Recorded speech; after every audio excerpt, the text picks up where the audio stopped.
Every afternoon, as they were coming from school, the children used to go and play in the giant's garden. It was a large, lovely garden, with soft green grass. Here and there over the grass stood beautiful flowers like stars, and there were 12 peach trees that in the springtime broke out into delicate blossoms of pink and pearl, and in the autumn bore rich fruit. The birds sat on the trees and sang so sweetly that the children used to stop their games in order to listen to them. "How happy we are here," they cried to each other. One day the giant came back.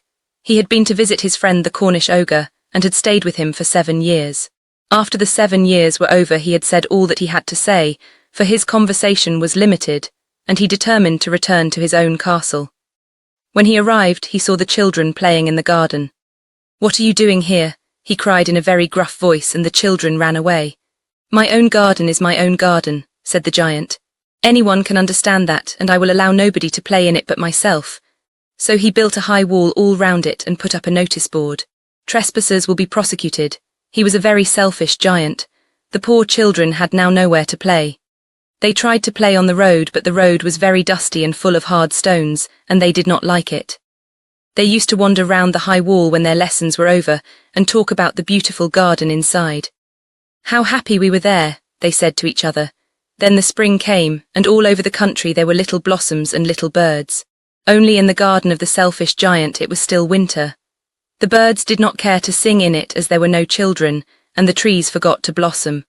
Once a beautiful flower put its head out from the grass, but when it saw the notice board it was so sorry for the children that it slipped back into the ground again, and went off to sleep. The only people who were pleased were the snow and the frost. "Spring has forgotten this garden," they cried, "so we will live here all the year round." The snow covered up the grass with her great white cloak, and the frost painted all the trees silver. Then they invited the north wind to stay with them, and he came. He was wrapped in furs, and he roared all day about the garden and blew the chimney pots down. "This is a delightful spot," he said. "We must ask the hail on a visit." So the hail came. Every day for 3 hours he rattled on the roof of the castle till he broke most of the slates, and then he ran round and round the garden as fast as he could go. He was dressed in grey, and his breath was like ice. "I cannot understand why the spring is so late in coming," said the selfish giant as he sat at the window and looked out at his cold white garden. "I hope there will be a change in the weather." But the spring never came, nor the summer. The autumn gave golden fruit to every garden, but to the giant's garden she gave none. "He is too selfish," she said. So it was always winter there, and the north wind and the hail and the frost and the snow danced about through the trees. One morning the giant was lying awake in bed when he heard some lovely music.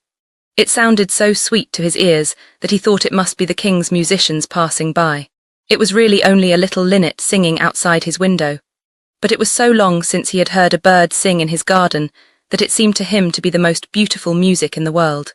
Then the hail stopped dancing over his head, and the north wind ceased roaring, and a delicious perfume came to him through the open casement. "I believe the spring has come at last," said the giant, and he jumped out of bed and looked out. What did he see? He saw a most wonderful sight. Through a little hole in the wall the children had crept in, and they were sitting in the branches of the trees. In every tree that he could see there was a little child. And the trees were so glad to have the children back again that they had covered themselves with blossoms, and were waving their arms gently above the children's heads. The birds were flying about and twittering with delight, and the flowers were looking up through the green grass and laughing. It was a lovely scene, only in one corner it was still winter.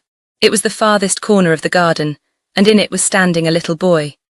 He was so small that he could not reach up to the branches of the tree, and he was wandering all round it, crying bitterly. The poor tree was still quite covered with frost and snow, and the north wind was blowing and roaring above it. "Climb up, little boy," said the tree, and it bent its branches down as low as it could. But the boy was too tiny, and the giant's heart melted as he looked out. "How selfish I have been," he said. "Now I know why the spring would not come here. I will put that poor little boy on the top of the tree, and then I will knock down the wall, and my garden shall be the children's playground for ever and ever." He was really very sorry for what he had done. So he crept downstairs and opened the front door quite softly, and went out into the garden. But when the children saw him, they were so frightened that they all ran away, and the garden became winter again. Only the little boy did not run, for his eyes were so full of tears that he did not see the giant coming. And the giant stole up behind him and took him gently in his hand, and put him up into the tree. and the tree broke at once into blossom, and the birds came and sang on it, and the little boy stretched out his 2 arms and flung them round the giant's neck and kissed him. And the other children, when they saw that the giant was not wicked any longer, came running back, and with them came the spring. "It is your garden now, little children," said the giant, and he took a great axe and knocked down the wall. And when the people were going to market at 12 o'clock, they found the giant playing with the children in the most beautiful garden they had ever seen. All day long they played, and in the evening they came to the giant to bid him goodbye. "But where is your little companion?" he said, "the boy I put into the tree. The giant loved him the best because he had kissed him." "We don't know," answered the children. "He has gone away. You must tell him to be sure and come here tomorrow," said the giant. But the children said that they did not know where he lived and had never seen him before, and the giant felt very sad. Every afternoon when school was over, the children came and played with the giant. But the little boy whom the giant loved was never seen again. The giant was very kind to all the children, yet he longed for his first little friend and often spoke of him. "How I would like to see him," he used to say. Years went over, and the giant grew very old and feeble.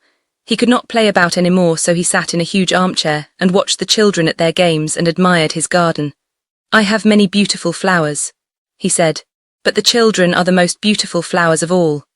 One winter morning he looked out of his window as he was dressing.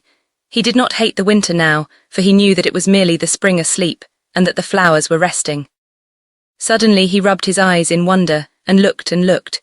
It certainly was a marvellous sight. In the farthest corner of the garden was a tree quite covered with lovely white blossoms. Its branches were all golden, and silver fruit hung down from them, and underneath it stood the little boy he had loved. Downstairs ran the giant in great joy and out into the garden. He hastened across the grass and came near to the child. And when he came quite close his face grew red with anger, and he said, "Who hath dared to wound thee?" For on the palms of the child's hands were the prints of 2 nails, and the prints of 2 nails were on the little feet. "Who hath dared to wound thee?" cried the giant. "Tell me that I may take my big sword and slay him." "Nay," answered the child, "but these are the wounds of love." "Who art thou?" said the giant, and a strange awe fell on him. And he knelt before the little child, and the child smiled on the giant and said to him, "You let me play once in your garden. Today you shall come with me to my garden, which is paradise." And when the children ran in that afternoon, they found the giant lying dead under the tree, all covered with white blossoms.